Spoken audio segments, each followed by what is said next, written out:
As you would have heard on the news, women activists Germaine Greer, Eva Cox, Anne Summers and Elizabeth Evatt have been honoured as Australian legends on the new 60-cent stamp. And 4 Australian women have made their mark in advancing gender equality. You know about Germaine Greer, Eva Cox and Anne Summers. And of course Elizabeth Evatt was I think the first woman first woman to preside over an Australian federal court, and former Chief Judge of the Family Court. But it got me thinking about women's issues and Germaine Greer. And actually I did a piece for Channel 7 News for tonight, I think it was, on asking me why Germaine Greer. I think it's a great idea, as long as you're honouring Germaine Greer from the 60s and the 70s, not Germaine Greer of 2010, 2011, because she's become this curmudgeonly, she's become like a female Malcolm Muggeridge, or sort of the poor man's Bruce Ruxton.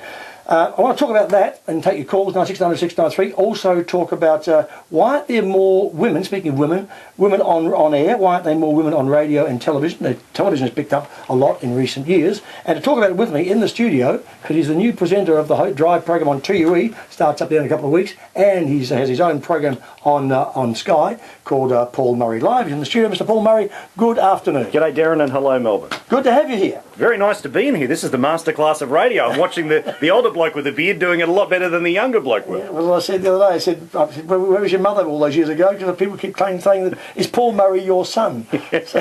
See some photos, you know what we're talking about. Let me ask you first of all, Germaine Greer on a stamp. I think it's great, it's an honour, and I know I've worked with Anne Summers in the past. I think the 4 women they've chosen is very good. But as I said, I think Germaine, she's lost the plot. She's become more than a cliche of herself. I mean, as you say, what are they honouring? Are they honouring the woman that actually went off and achieved things, or the woman who has been the rent-a-grab for the best part of the past 25 years? There's a generation of Australians that only know this woman as a woman who complains about Australia and doesn't live here, constantly goes on chat shows. She asks Aboriginal elders every time she gets to an airport for permission to come in. Well then, she's completely across it then. I mean, she thinks right now that Australia is exactly the same as was when she left in the 70s. She turns around and thinks that, you know, we're still this sort of crazy beer-drinking culture that just wants to fight in the streets all the time. And look, that might be the case at 2 o'clock in the morning in central Melbourne or Sydney.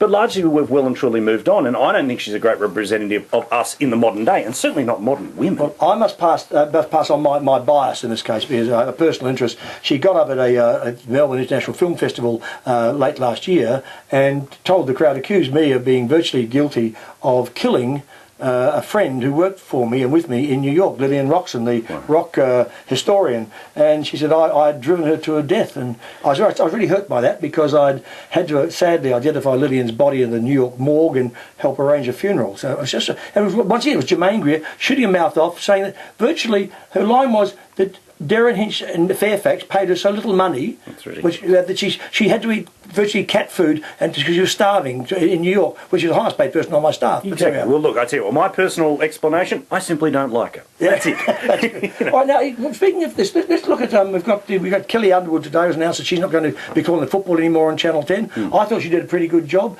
by saying she should go back into the seconds in one funny way. She'd be calling a bit on radio more and then get used to do this. But do you think there is that sort of resistance against women calling sport? Yeah, definitely there is. I mean, in American sport, it's something that they've well and truly overcome. I mean, there are plenty of women that are right in the middle of the Friday night football coverages, right in the middle of basketball coverages. And they're not just the colour reporters, they'll be right in the box of the rest of the blokes.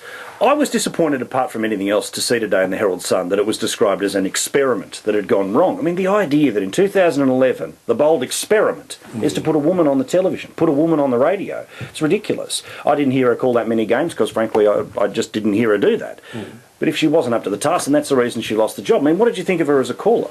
I think she's quite good, you know, but I'm not an expert either. So on that one, we shall find out. But the issue with women presenters now on radio in general, I mean, I've said many times, I walk into the foyer of 3AW and the pictures on the wall are all of men. I mean, you've got Jane Edmondson who does the gardening show. We have had afternoon presenters and other presenters, females here, many of them, but they have not rated. Yeah, and look, to be fair, Melbourne, Derryn and I are completely aware of the irony of 2 blokes discussing this matter. So you can call in if you want at any time. But look, I don't know what it is. Particularly, I think, you know, a lady both of us know is a woman by the name of Janine Perrott. Yes. She does plenty of stuff with me on Sky News, on Paul Murray Live, got her own show on Sky Business, worked on Business Sunday, very famous woman. But Prime Minister Malcolm Fraser made a pass at her in a car in New York when he was drunk. Exactly, yes. very much so. Anyway, this is a strident, smart... That story's in my book. Yeah. Coming out soon, Hinch.net. The thing is that she's a very smart, strident woman who's got a great opinion, and I think she's one of the best people that I talk to on the telly every week. She did radio in Sydney for 2 days, and about, half a dozen emails come in saying, this shrill, aggressive woman, what's going on? And the problem is that many of the people that run the radio stations, and both of us are happy because we've just signed new contracts, they get a little bit nervous when they get bad feedback. So I think generally when they do try to commit to a new talent, regardless of whether it's a bloke like me or be it a woman who features heavily in Confidential, they turn around and if it doesn't work within a couple of months, quick, move on to the next one. And sadly, many women in key roles of trying to have an opinion, they fall in the same. All right, let's throw another one out there that we'll take calls on as well. And I was talking to this at a dinner the other night, and people saying, why don't extreme right-wing presenters work in Melbourne when they work in Sydney? Now, Alan Jones has been king of the breakfast radio in Sydney for 25 years.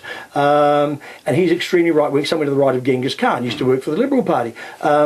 You've got Ray Hadley, who's out there in Genghis Khan territory. You've got and Steve Price. Well, he doesn't work in Melbourne, didn't work in Sydney, so he's a different reasons. Exactly. But why is it that right wingers can work in there? Stanzamark didn't work down here. Yeah. Why is it? Well, I wouldn't dare be arrogant enough to catch a flight that arrived here at midday and turn around and say, "Well, I didn't work in Melbourne." But I'll tell you why they work in Sydney.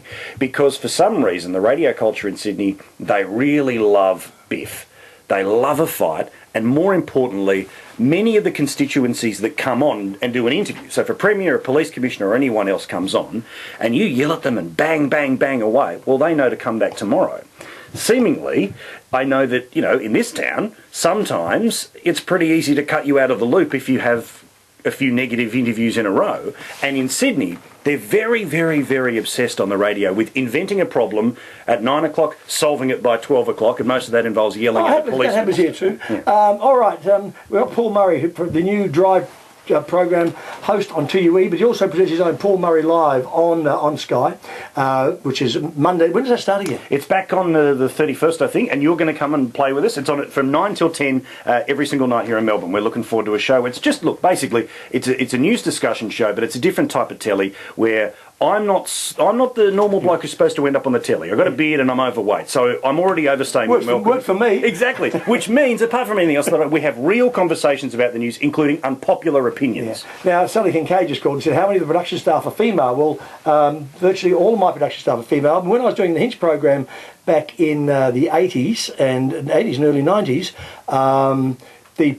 me and the host, the executive producer was me, the producer was male, the director's assistant was female.